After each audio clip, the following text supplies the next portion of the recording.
That's the new girl. It's her first day. Some people say there'll be trouble. Some people saw trouble coming right from the start. Morning, Dad. Morning, Miss Wright. Got a rush. Cat knocked over the alarm. Careful on the turn.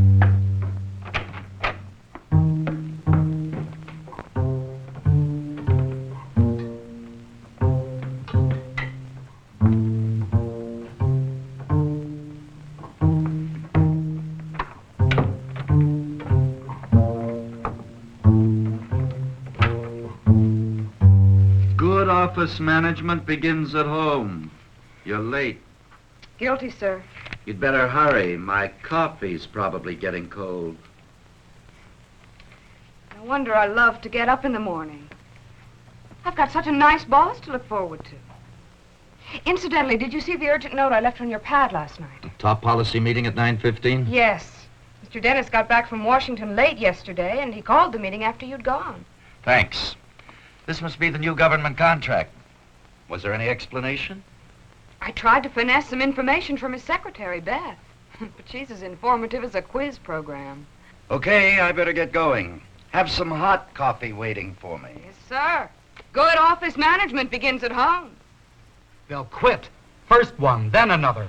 Whatever they do, they're going to make hell for that first Negro girl you put on the payroll. Look, Mark, we're not walking into this blindfolded. Now, Todd doesn't pay me to manage personnel so that personnel can run the plant the way it wants. What does that mean? That you're going to sit behind every secretary with a gun in her back? It means we can put this new policy through without trouble. Now, of course, we'll have to move slowly at first, no matter how badly we need them. Now you've said it. We need them, gentlemen.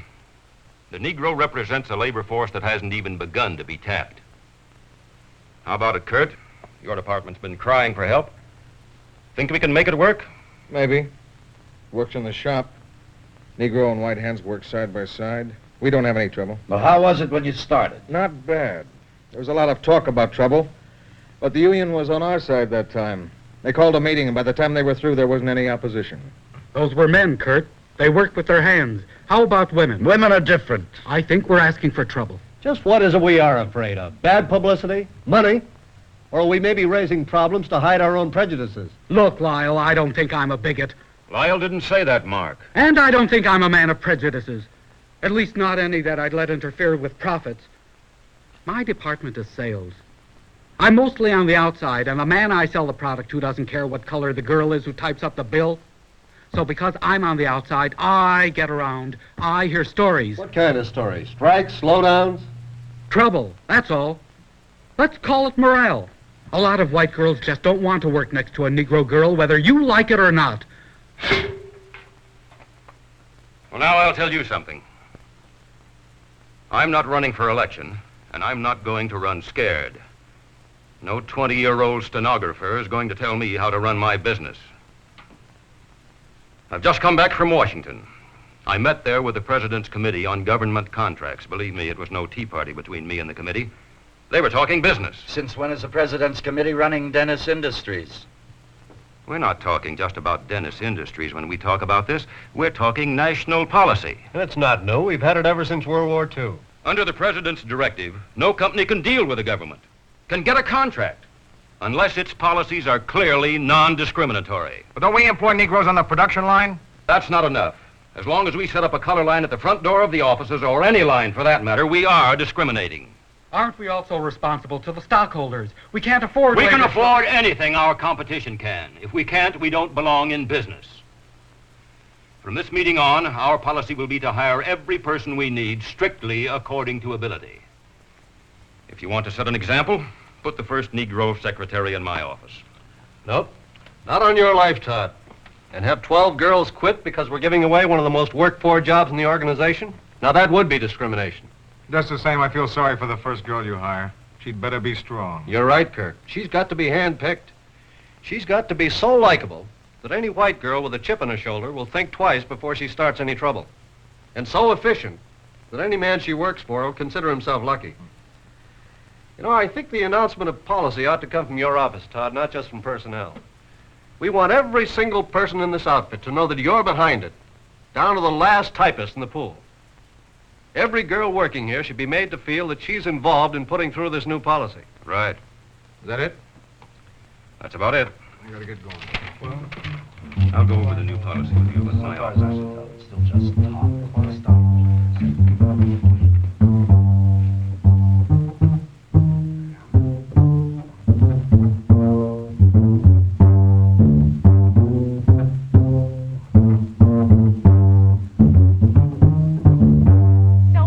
Going to do? They've got to live too. Who said they don't? Oh, take it easy, you two. It hasn't even happened yet. I tell you, I know it for a fact. I got it on the best authority. Right from the horse's mouth.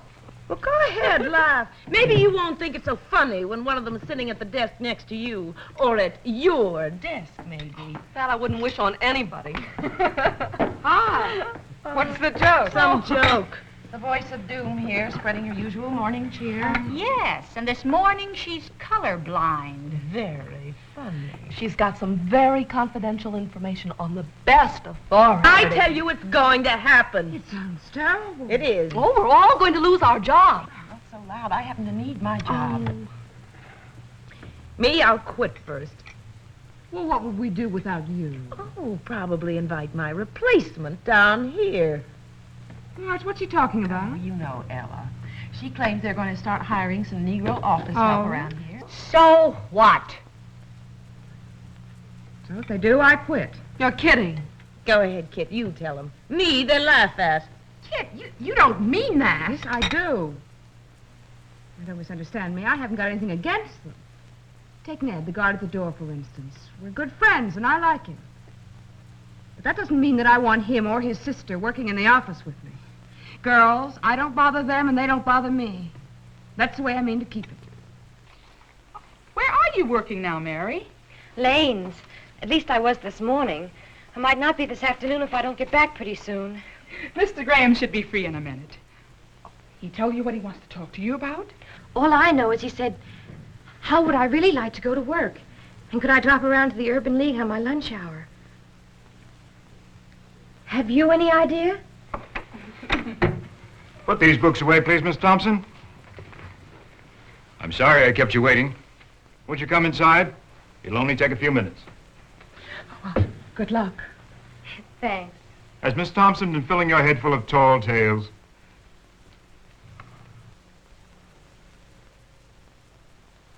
Won't you have a seat, please?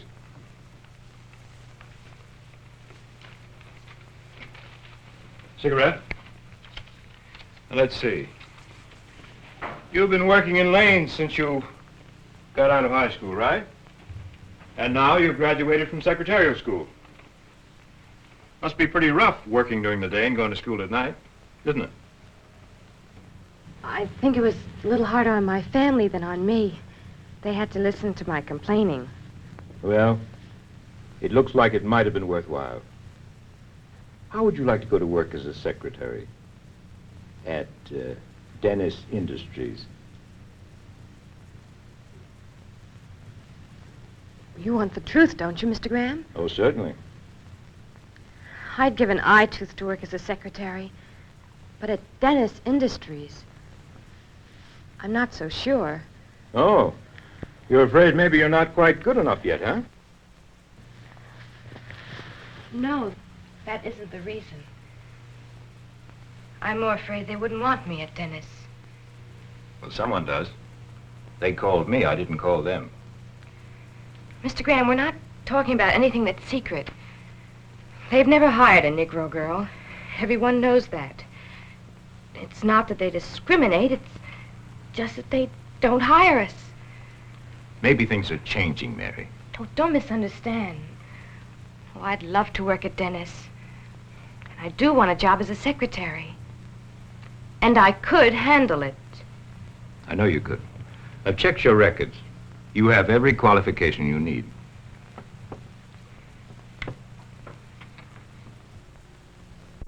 Now, let me bring you up to date.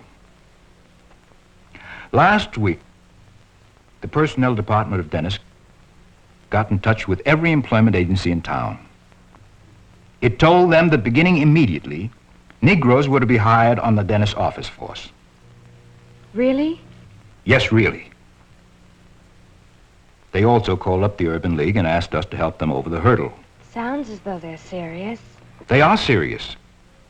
They've already started to map a long-term educational plan so that the schools around here will know exactly what kind of help they need. Well, they've approached every organization in town and asked for their assistance. This could be a tremendous step forward.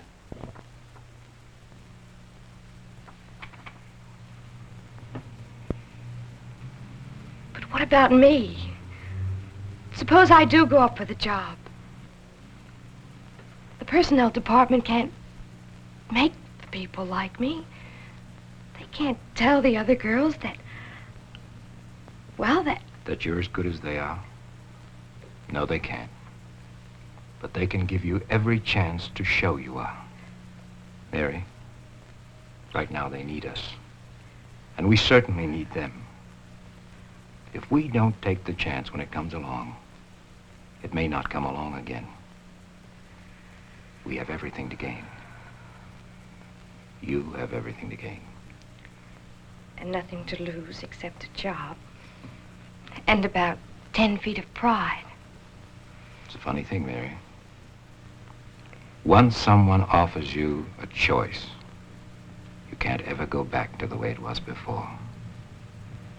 If you don't try, when you go out of here, you'll find your pride has shrunk to 10 inches. If you do try, well, if you do try, you may have something to be really proud of. What do you say? All right. I'll try. Good girl. Well, how's the crusade for freedom at Dennis Industries coming? There's a girl coming over from the Urban League tomorrow morning. When she's through with personnel, I'd like you to have a talk with her. Sure, I'll be glad to have a talk with her. You know, talk isn't enough in a situation like this, Will. You mean you people upstairs are really serious about this? Let me point out one thing to you, Will. Dennis Industries does a lot of business with the government. Fine, and we turn out a good product. And the law says fair employment practice. It never fails. Up on Cloud 19, the VIPs decide to work a miracle, and then the little wheels downstairs have to start grinding. Are you against hiring Negroes? That's not what I said, Lyle. Oh? What did you say? That I'm only an office manager. I can't make a hero out of Todd Dennis. Nobody asked you to do that. All you have to do is to follow company policy. And lose half the girls in the office while I'm doing it. Have you lost any yet? Not yet, but there's muttering. Yeah. I heard one of the girls say she'll quit as soon as we hire a Negro. For your information, she happens to be the most popular girl in the office. If she quits, it could start an exodus that would make the one out of Egypt look like a quiet Sunday afternoon. If she decides to quit, I'd like to know immediately. Anyone else, for that matter. Lyle, I tell you, it won't work. The girls won't stand for it. Okay, Will, you tell me why. Oh, come on, don't be naive. You know the reasons as well as I do. Well, what? The washrooms, for instance. You know what I mean. Now, what do these same girls do when they go to the restaurants and the movies? Just suffer? So they have no choice. Well, they won't have a choice here from now on. Now, look, Will, we've notified the unions and asked for their cooperation. No trouble there. Every department head has made it official all the way down the line. There's a memo out in black and white so that everybody can see it. And we agreed that the best way is to make a definite stand from the top down. Well, you'd think we're living in the dark ages. When are people going to realize that this is the 20th century in the United States of America? With freedom and liberty for all. Yeah, exactly. That doesn't say anything about working where you don't want to. Are you telling me you want to quit? Oh, I probably won't have to. My job will just disappear into thin air along with the rest of the staff. You know, I don't understand you, Will. I've talked to every man in a responsible position here at Dennis. Most of them wonder what all the fuss is about. Few admit they don't like the idea of a Negro secretary, but they're willing to go along with the idea. Well, go ahead. Try them. But you keep on saying it won't work. I wonder if you know how you really feel. Well, I'll tell you. You know those signs you put up in the plant? Equal economic opportunity? Well, you can wallpaper the whole building with them, but you can't change the facts of life. I've got to get home. What time is it? I don't know. Well, if this girl tomorrow morning passes all those tests, it's your job to place her in one of those openings you've been complaining about for so long. See you later. We're very lucky to find someone with your qualifications, Miss Newton. Thank you. You passed those tests with flying colors. Well, as a matter of fact, I thought I'd be too nervous to hold a pencil.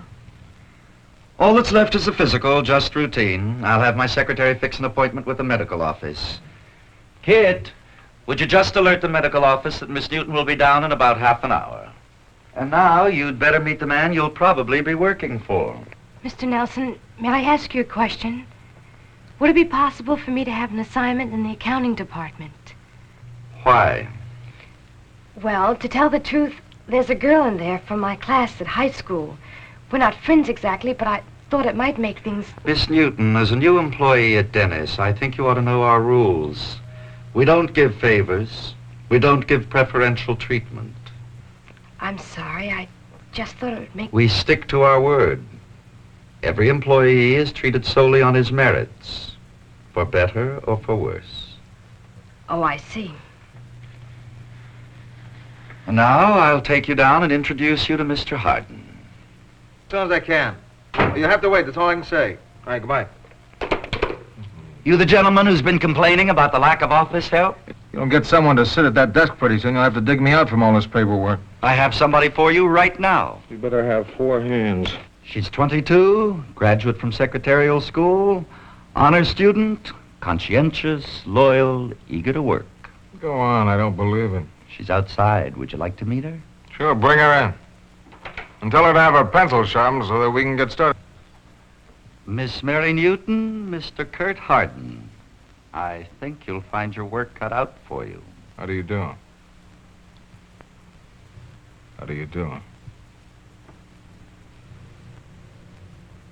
You should have seen his face. He just looked at me like he couldn't believe it. Like he couldn't believe it. What did he say? He said, "How do you do?" He said it twice. And then he turned around and went back to his desk and said he'd see me tomorrow. Well, what did the other guy do then?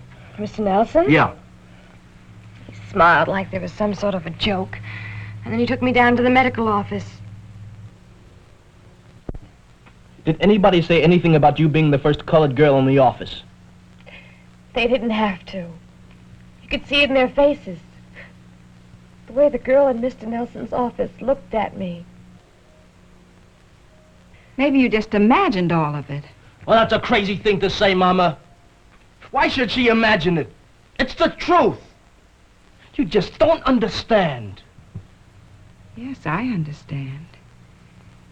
You may not think I understand, but I do. You think I can't understand because I'm your mother and I'm older, but I do.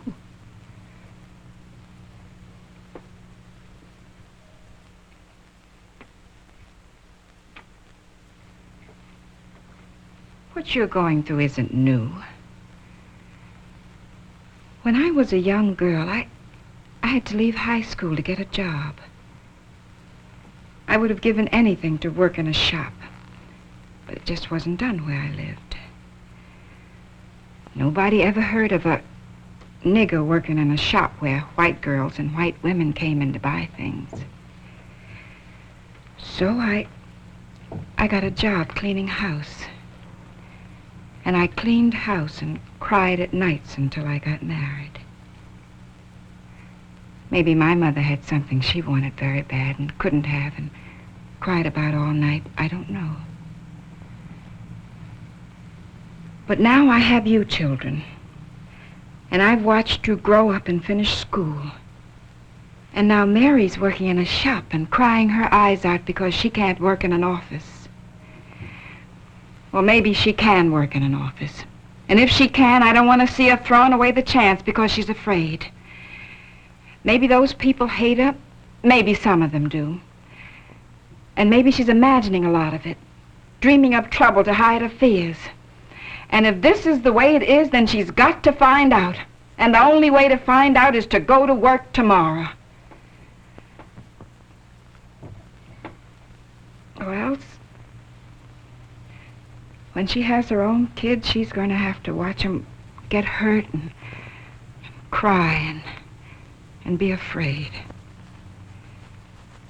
And she'll always wonder if she couldn't have suffered it for them and maybe made their lives a little easier. The way I sometimes wonder now.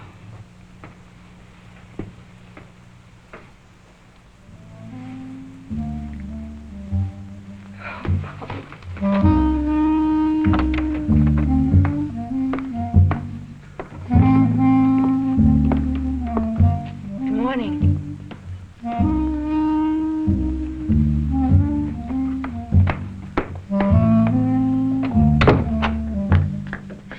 Mr. Nelson, Yes. I'm resigning. Seriously? Seriously. Okay.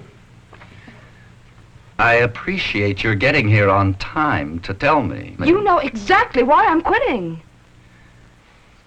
I think you may receive a personal invitation from Mr. Todd Dennis of Dennis Industries to present your case to him personally.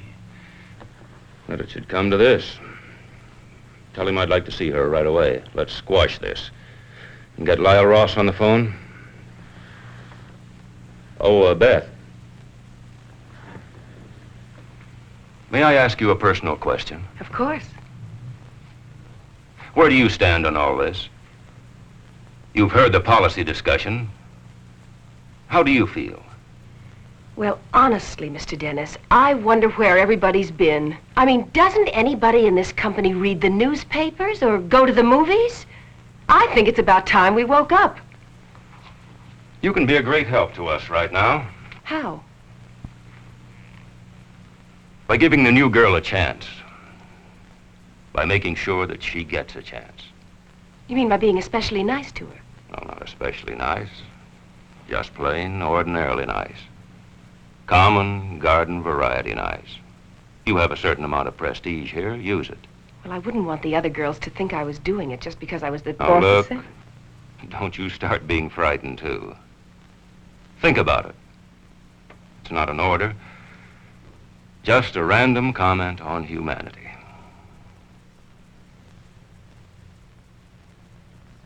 I'm sorry you want to leave, Miss Wright.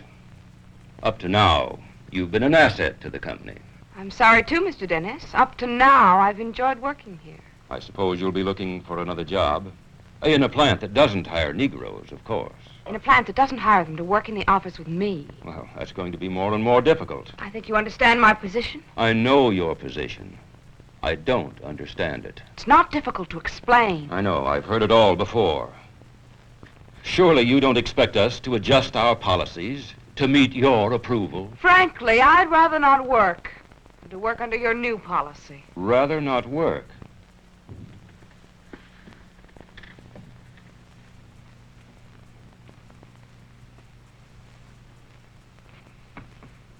Well, you're lucky. How do you mean? Lucky you can afford that alternative. I can't afford it. Neither can most of the people working here. Look, Mr. Dennis, I just don't understand why my leaving has suddenly taken on such importance. I wish I felt flattered by all the attention, but I'm afraid I don't. Well, the fact is, your leaving the company is much more important than a personal matter. For me or for you. I'm not going to even attempt to argue with your prejudices.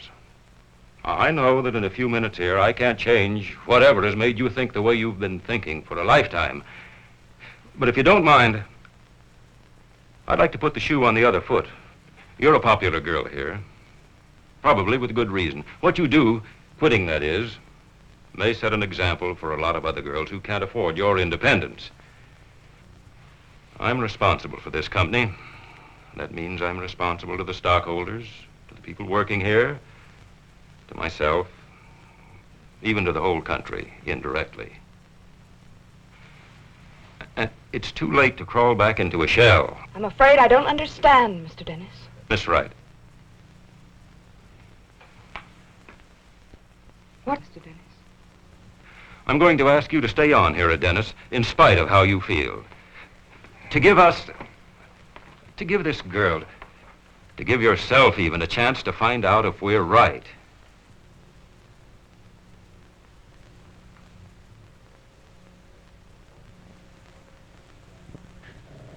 You're putting me in a pretty tough spot, Mr. Dennis. Well, it may not be as tough as you think. You're making it awfully difficult to refuse. It would have been so much easier if you just bawled me out. This is something that has to be handled reasonably. Will you give it a try? I think it's only fair to warn you. I may do all the wrong things. You may be sorry if I stay. Well, every day I'm in business, I'm taking chances. I'm willing to take this one.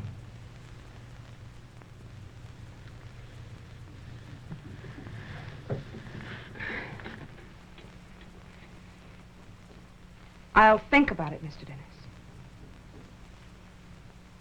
I will say this, though. It's the first time I've stopped to think about it at all. Thank you.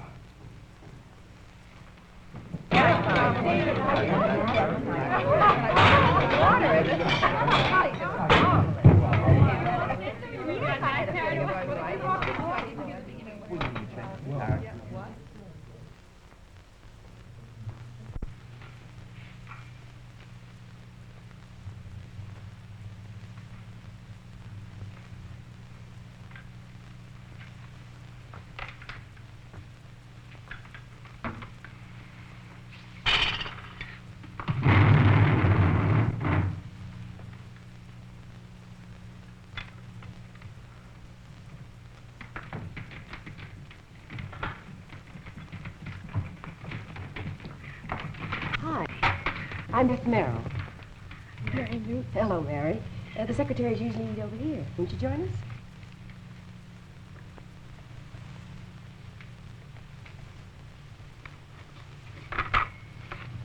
I'll give you a hand. Everybody, this is Mary Newton. That's Judy. Joan. Joan. This is Kit Wright.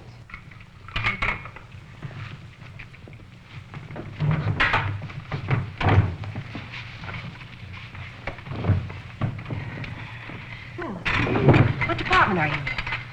Production department. Work for Kurt Arden. Oh, yeah, Mr. Arden is nice. That's right. There was no mass walkout. No one quit. Enjoy it very much. What you A few girls even tried to help out.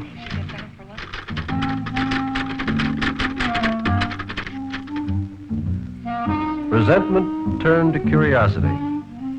Then curiosity became interest.